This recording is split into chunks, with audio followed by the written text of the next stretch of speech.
Driven to Win presents The Adventure of the Three Gables. A strange woman offers to buy everything in a quiet home. No reason given, no questions allowed, but Holmes senses something deeper behind the silence. Let's begin. Iden with Mr. Sherlock Holmes opened quite so abruptly, or so dramatically as that which I associate with the Three Gables.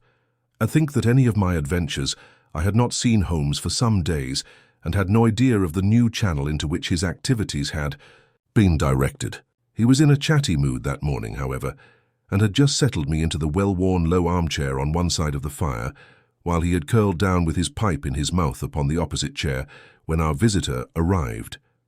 If I had said that a mad bull had arrived, it would give a clearer impression of what occurred. The door had flown open and a huge Negro had burst into the room. He would have been a comic figure if he had not been terrific, for he was dressed in a very loud grey check suit with a flowing salmon-coloured tie. His broad face and flattened nose were thrust forward, as his sullen dark eyes, with a smouldering gleam of malice in them, turned from one of us to the other. "Which of you gentlemen is Massa Holmes?" he asked. Holmes raised his pipe with a languid smile. "Oh, it's you, is it?" said our visitor, coming with an unpleasant, stealthy step round the angle of the table. "See here, Massa Holmes, you keep your hands out of other folks' business. Leave folks to manage their own affairs. Got that, Massa Holmes?" "Keep on talking," said Holmes. "It's fine." "Oh, it's fine, is it?" growled the savage. "It won't be so damn fine if I have to trim you up a bit. I've handled your kind before now, and they didn't look fine when I was through with them. Look at that, Massa Holmes." He swung a huge knotted lump of a fist under my friend's nose. Holmes examined it closely, with an air of great interest. "Were you born so?" he asked. "Or did it come by degrees? It may have been the icy coolness of my friend, or it may have been the slight clatter which I made as I picked up the poker. In any case, our visitor's manner became less flamboyant. "Well, I've given you fair warning," said he. "I've a friend that's interested out Harroway, you know what I'm meaning, and he don't intend to have no butting in by you. Got that? You ain't the law, and I ain't the law either, and if you come in, I'll be on hand also. Don't." "You forget it. I've wanted to meet you for some time," said Holmes. "I won't ask you to sit down, for I don't like the smell of you, but aren't you Steve Dixie, the bruiser? That's my name, Massa Holmes, and you'll get put through it for sure if you give me any lip." "It is certainly the last thing you need," said Holmes, staring at our visitor's hideous mouth. "But it was the killing of young Perkins outside the Holborn bar." "What? You're not going?" The Negro had sprung back, and his face was leaden. "I won't listen to no such talk," said he. "What have I to do with this here Perkins, Massa Holmes? I was training at the Bull Ring in Birmingham when this boy done gone get into trouble." "Yes, you'll tell the magistrate about it, Steve," said Holmes. "I've been watching you and Barney Stockdale. So help me the Lord, Massa." "Holmes, and that's enough. Get out of it. I'll pick you up when I want you." "Good morning, Massa Holmes. I hope there ain't no hard feelings about this here visit. There will be unless you tell me who sent you." "Why?" "There ain't no secret about that, Massa Holmes. It was that same gentleman that you have just done gone mention. And who set him on to it? S'help me, I don't know, Massa Holmes. He just say, 'Steve, you go see Mr. Holmes and tell him his life ain't safe if he go down Harrow.' Way. That's the whole truth." Without waiting for any further questioning, our visitor bolted out of the room almost as precipitately as he had entered. Holmes knocked out the ashes of his pipe with a quiet chuckle. "I am glad you were not forced to break his woolly head, Watson. I observed your manoeuvres with the poker, but he is really rather a harmless fellow, a great muscular, foolish, blustering baby, and easily cowed, as you have seen. He is one of the Spencer John gang, and has taken part in some dirty work of late, which I may clear up when I have time. His immediate principal, Barney, is a more astute person. They specialize in assaults, intimidation, and the like. What I want to know is who is at the back of them on this particular occasion. But why do they want to intimidate you? It is this Harrow Weald case. It decides me to look into the matter, for if it is worth anyone's while to take so much trouble, there must be something in it. But what is it? I was going to tell you when we had this comic interlude. Here is Mrs. Maberly's note. If you care to come with me, we will wire her and go out at once. "Dear Mr. Sherlock Holmes," I read, "I have had a succession of strange incidents occur to me in connection with this house, and I should much value your advice. You would find me at home any time tomorrow. The house is within a short walk of the Weald station, I believe that my late husband, Mortimer Maberly, was one of your early clients. Yours faithfully, Mary Maberly. The address was the Three Gables, Harrow Weald. So that's that, said Holmes. And now, if you can spare the time, Watson, we will get upon our way. A short railway journey and a shorter drive brought us to the house, a brick and timber villa, standing in its own acre of undeveloped grassland.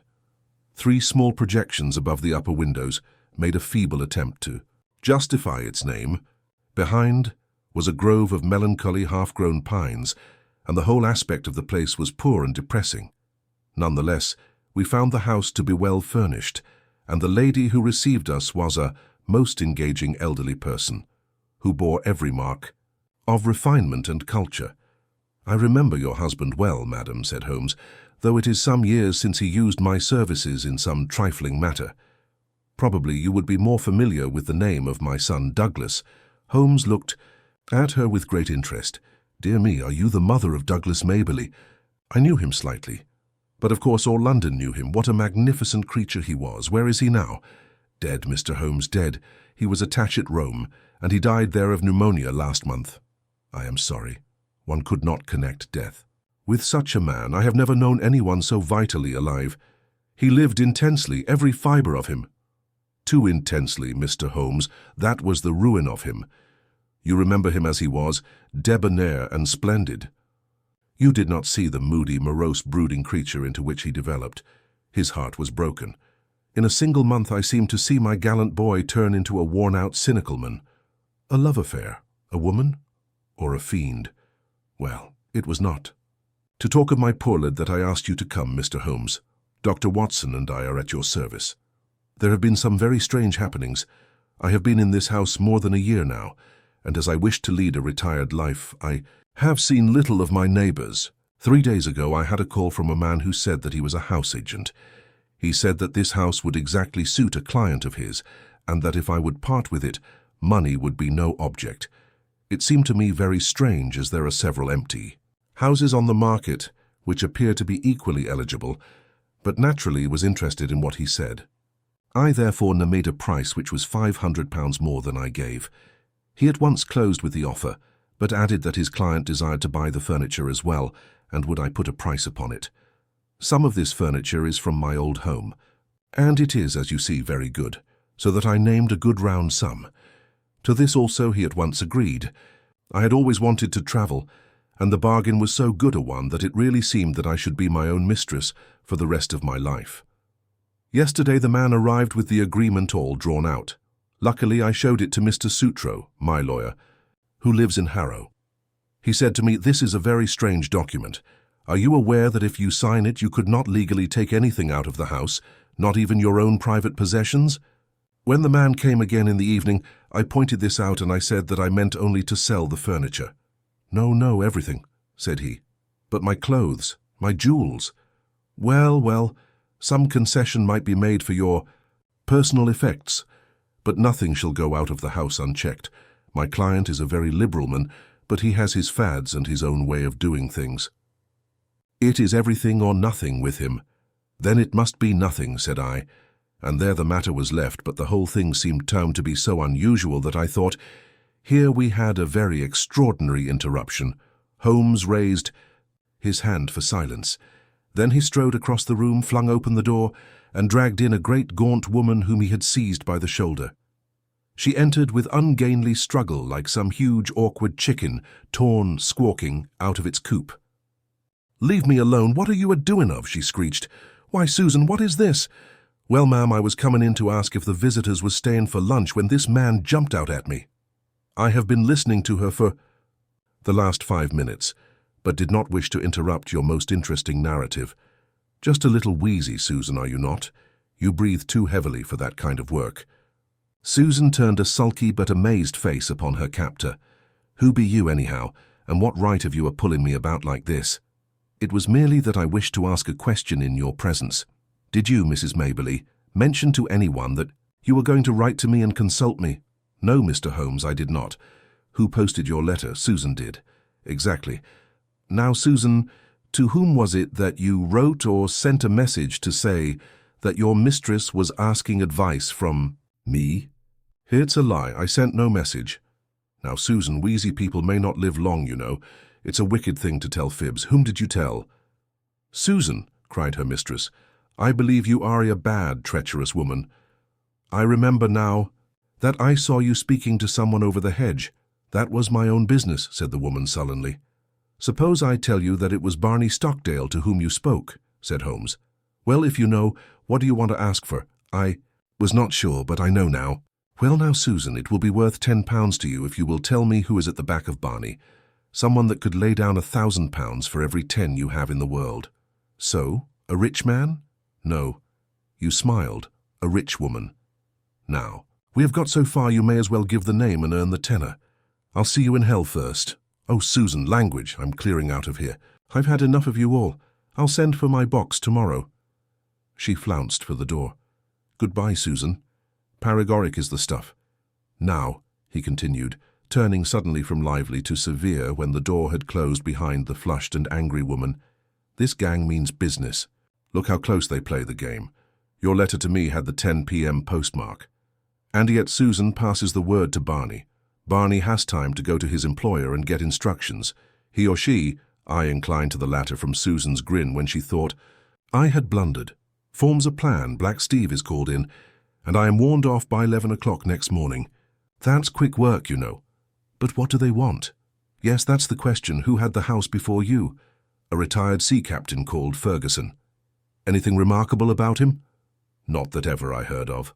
I was wondering whether he could have buried something. Of course, when people bury treasure nowadays, they do it in the post office bank. But there are always some lunatics about. It would be a dull world without them. At first, he thought of some buried, valuable. But why in that case should they want your furniture? You don't happen to have a Raphael or a First Folio Shakespeare without knowing it? No, I don't think I have anything rarer than a Crown Derby tea set. That would hardly justify all this mystery. Besides, why should they not openly state what they want? If they covet your tea set, they can surely offer a price for it without buying you out, lock, stock and barrel. So as I read it, there is something which you do not know that you have, and which you would not give up if you did know. That is how I read it, said I. Dr. Watson agrees, so that settles it. Well, Mr. Holmes, what can it be? Let us see whether by this purely mental analysis we can get it to a finer point. You have been in this house a year, nearly 2. All the better. During this long period, Noon wants anything from you. Now suddenly, within 3 or 4 days, you have urgent demands. What would you gather from that? It can only mean, said I, that the object, whatever it may be, has only just come into the house. Settled once again, said Holmes. Now, Mrs. Maberly, has any object just arrived? No, I have bought nothing new this year. Indeed, that is very remarkable. Well, I think we had best let matters develop a little further until we have clearer data. Is that lawyer of yours a capable man? Mr. Sutro is most capable. Have you another maid, or was the fair Susan who has just banged your front door alone? I have a young girl. Try and get Sutro to spend a night or 2 in the house. You might possibly want protection. Against whom, who knows? The matter is certainly obscure. If I can't find what they are after, I must approach the matter from the other end and try to get at the principle. Did this house agent man give any address? Simply his card and occupation. Johnson, auctioneer, and valuer. Haynes, I don't think we shall find him in the directory. Honest businessmen don't conceal their place of business. Well, you will let me know any fresh development. I have taken up your case, and you may rely upon it that I shall see it through. As we passed through the hall, Holmes's eyes, which missed nothing, lighted upon several trunks and cases which were piled in a corner. The labels shone out upon them. Milano, Lucerne, these are from Italy. They are poor Douglas's things. You have not unpacked them. How long have you had them? They arrived last week. But you said, why surely this might be the missing link. How do we know that there is not something of value there? There could not possibly be, Mr. Holmes. Poor Douglas had only his pay and a small annuity. What could he have of value? Holmes was lost in thought. Delay no longer, Mrs. Maberly, he said at last. Have these things taken upstairs to your bedroom. Examine them as soon as possible and see what they contain. I will come tomorrow and hear your report. It was quite evident that the Three Gables was under very close surveillance, for as we came around the high hedge at the end of the lane, there was the Negro prize-fighter standing in the shadow. We came on him quite suddenly, and a grim and menacing figure he looked in that lonely place. Holmes clapped his hand to his pocket. "Looking for your gun, Massa Holmes?" "No, for my scent bottle, Steve." "You are funny, Massa Holmes." "Ain't you? It won't be funny for you, Steve, if I get after you. I gave you fair warning this morning." "Well, Massa Holmes, I done gone think over what you said, and I don't want no more talk about that affair of Massa Perkins. Suppose I can help you, Massa Holmes, I will." "Well, then tell me who is behind you on this job. So help me the Lord." "Massa Holmes, I told you the truth before. I don't know. My boss Barney gives me orders and that's all." "Well, just bear in mind, Steve, that the lady in that house, and everything under that roof, is under my protection. Don't forget." "Then all right, Massa Holmes, I'll remember." "I've got him thoroughly frightened for his own skin, Watson," Holmes remarked as we walked on. "I think he would double-cross his employer if he knew who he was. It was lucky I had some knowledge of the Spencer John crowd, and that Steve was one of them. Now, Watson, this is a case for Langdale Pike, and I'm going to see him now. When I get back, I may be clearer in the matter."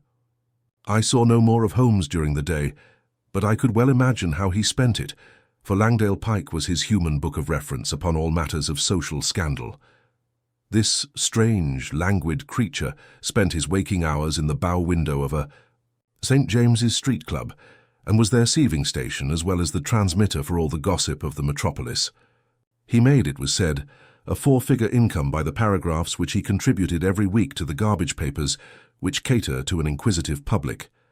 If ever, far down in the turbid depths of London life, there was some strange swirl or eddy, it was marked with automatic exactness by this human dial upon the surface. Holmes discreetly helped Langdale to knowledge, and on occasion was helped in turn.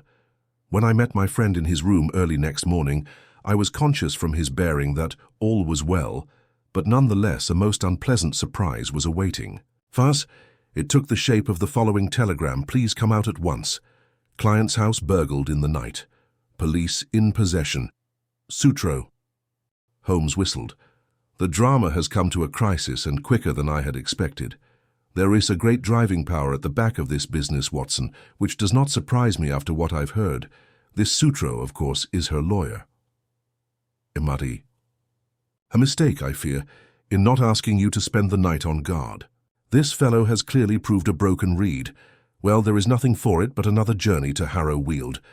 We found the Three Gables a very different establishment to the orderly household of the previous day.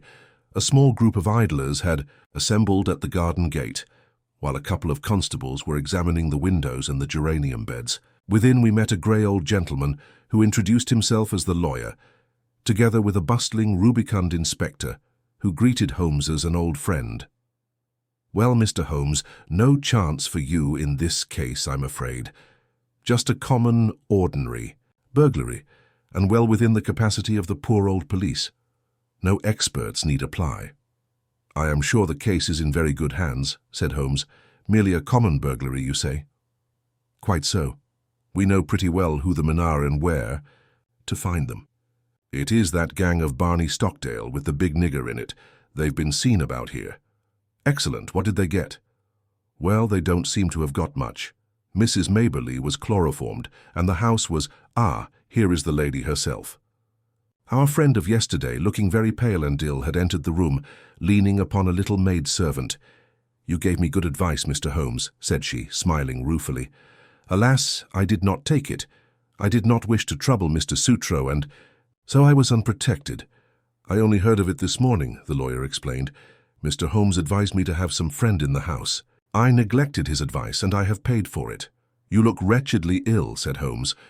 "Perhaps you are hardly equal to telling me what occurred." "It is all here," said the inspector, tapping a bulky notebook. "Still, if the lady is not too exhausted, there is really so little to tell. I have no doubt that wicked Susan had planned an entrance for them. They must have known the house to an inch. I was conscious for a moment of the chloroform rag, which was thrust over my mouth, but I have no notion how long I may have been senseless. When I woke, one man was at the bedside, and another was rising with a bundle in his hand from among my son's baggage, which was partially opened and littered over the floor. Before he could get away, I sprang up and seized him. "You took a big risk," said the inspector.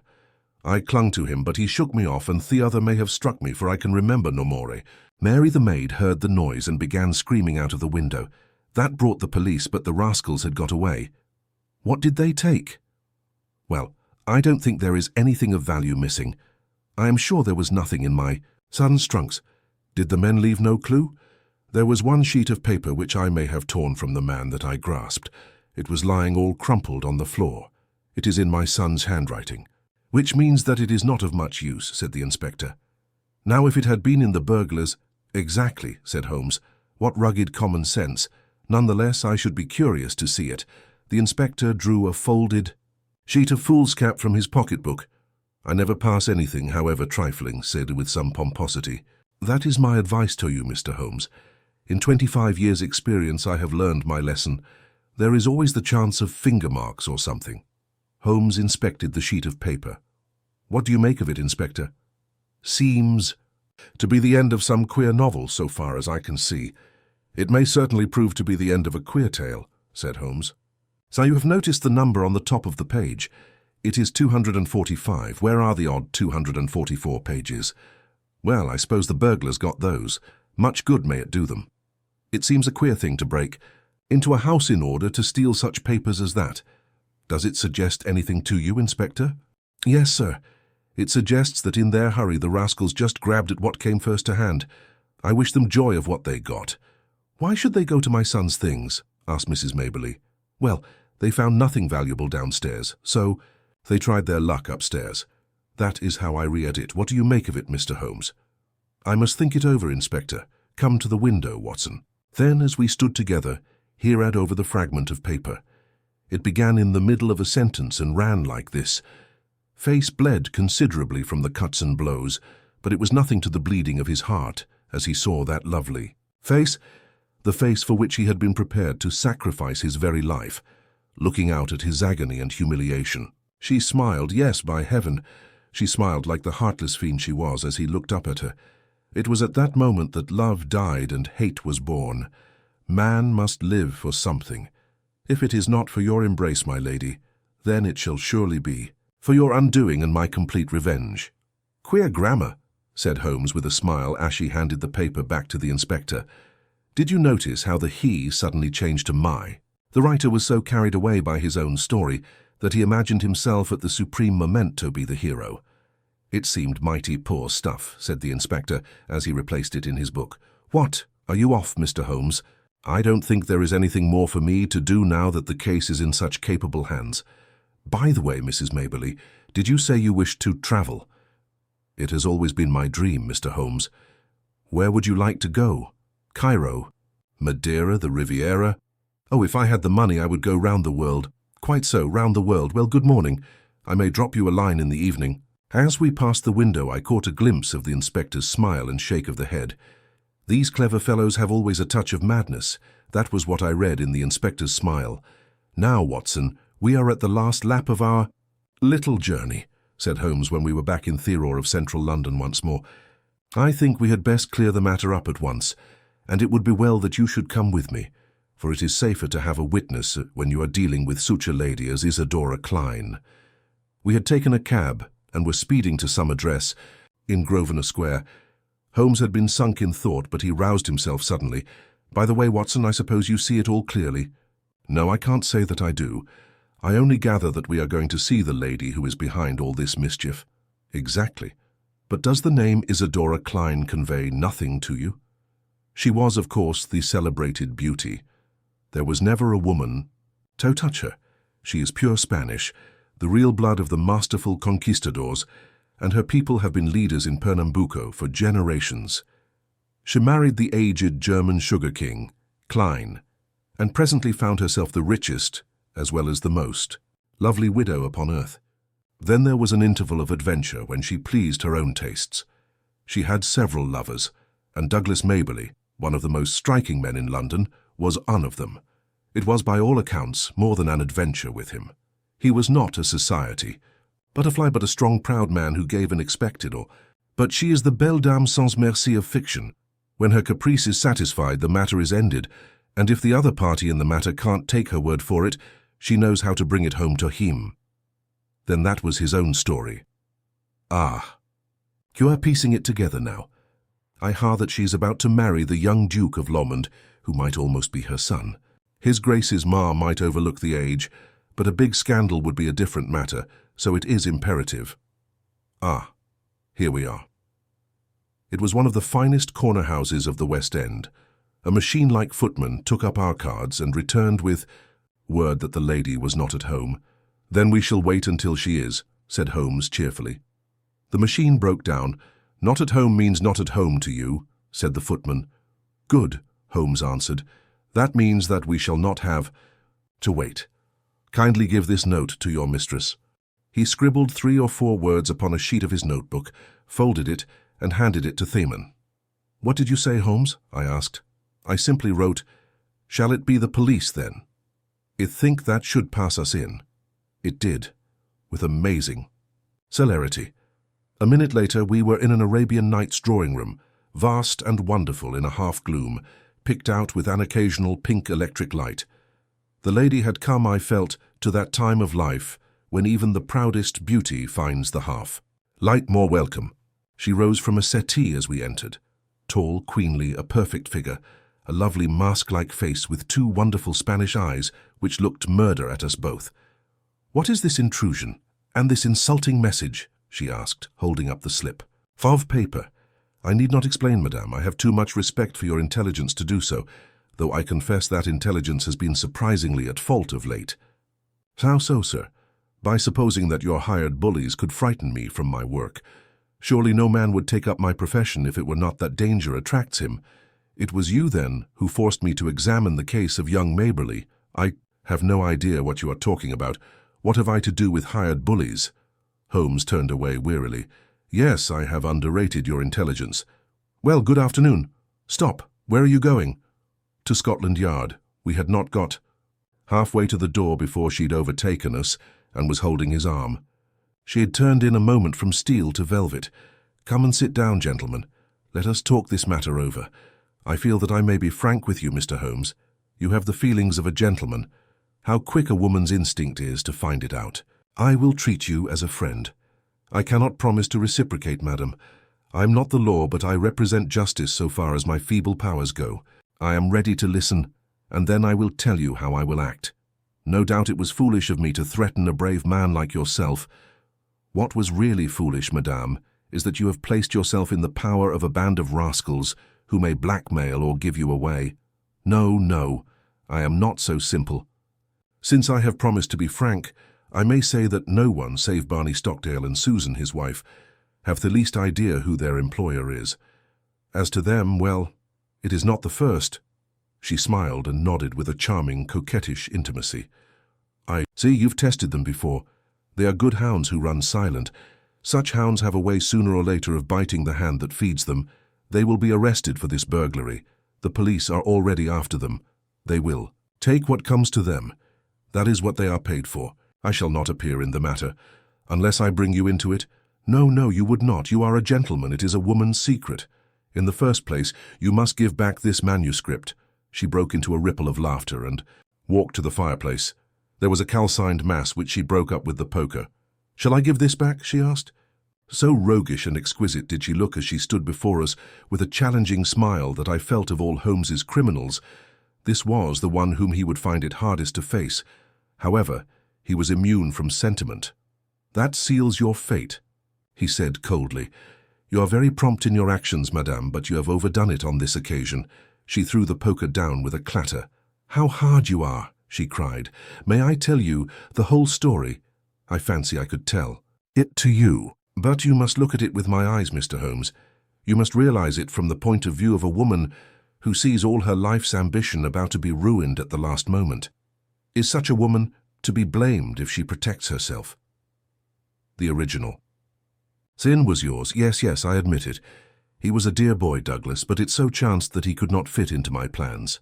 He wanted marriage, Mr. Holmes, with a penniless commoner. Nothingless would serve him. Then he became pertinacious. Because I had given, he seemed to think that I still must give, and to him only. It was intolerable. At last I had to make him realize it. By hiring ruffians to beat him under your own window, you do indeed seem to know everything. Well, it is true. Barney and the boys drove him away, and were, I admit, a little rough in doing so. But what did he do then? Could I have believed that a gentleman would do such an act? He wrote a book in which he described his own story. I, of course, was the wolf, he the lamb. It was all there under different names, of course, but who in all London would have failed to recognize it? What do you say to that, Mr. Holmes? Well, he was within his rights. It was as if the air of Italy had got into his blood and brought with it the old, cruel Italian spirit. He wrote to me and sent me a copy of his book that I might have the torture of anticipation. There were 2 copies, he said, one for me, one for his publisher. How did you know the publishers had not reached him? I knew who his publisher was. It is not his only novel, you know. I found out that he had not heard from Italy. Then came Douglas's sudden death. So long as that other manuscript was in the world, there was no safety for me. Of course, it must be among his effects, and these would be returned to his mother. I set the gang at work. One of them got into the house as servant.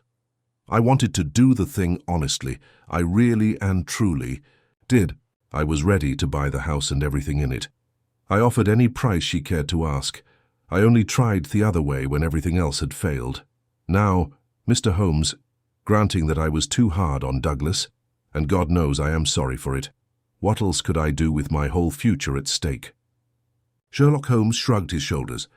Well, well, said he, I suppose I shall have to compound a felony as usual. How much does it cost to go round the world in first-class style? The lady stared in amazement. Could it be done on £5,000? Well, I should think so indeed. Very good, I think you will sign me a cheque for that, and I will see that it comes to Mrs. Maberly. You owe her a little change of air. Meantime, lady, he wagged a cautionary forefinger, have a care, have a care. You can't play with edged tools forever without cutting those dainty hands. And with the truth revealed, Holmes quietly closes another case, where greed wore the mask of mystery. Thank you for watching. This was Driven to Win.